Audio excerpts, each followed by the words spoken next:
السلام علیکم ورحمۃ اللہ وبرکاتہ۔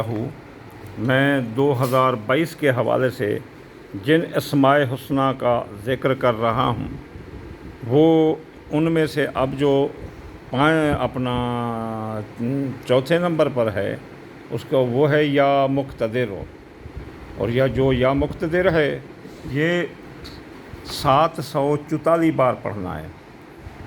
اور اس کا جو بڑا فائدہ ہے، ویسے تو آپ وہ 6 کے ہندسے کے ساتھ ملا کر پڑھ سکتے ہیں، 744 4 4 8 اور 7 15 ہو گئے۔ 15 کو اگر ہم مرکب سے مفرد بنائیں تو 6 ہو جاتا ہے، تو یہ پھر 2022 کا اسم اعظم تو بن گیا نا۔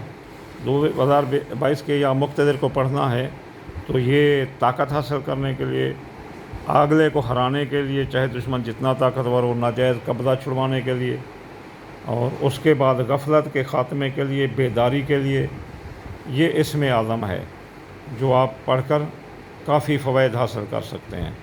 اگر اس کو روٹین وائز ہر روز پڑھنا ہے تو وہ ایسے پڑھو گے جیسے وہ اس 6 کے تعداد میں پڑھو، اور جو ہے نا دوسرے اسم اعظم بھی ملا کر روزانہ کی بنیاد پر، تو روزانہ کی بنیاد پر آپ جو 6 بار اسم اعظم کو پڑھو گے تو بہت فائدہ ہوگا۔ آگے ہم قرآنی صورتوں کا بھی ذکر کریں گے جو 6 کے ہندسے کی اس سال آ رہی ہیں، تو وہ اگر کوئی کرے گا تو وہ بھی آگے اس کی ڈیٹیل دیں گے۔ جی السلام علیکم۔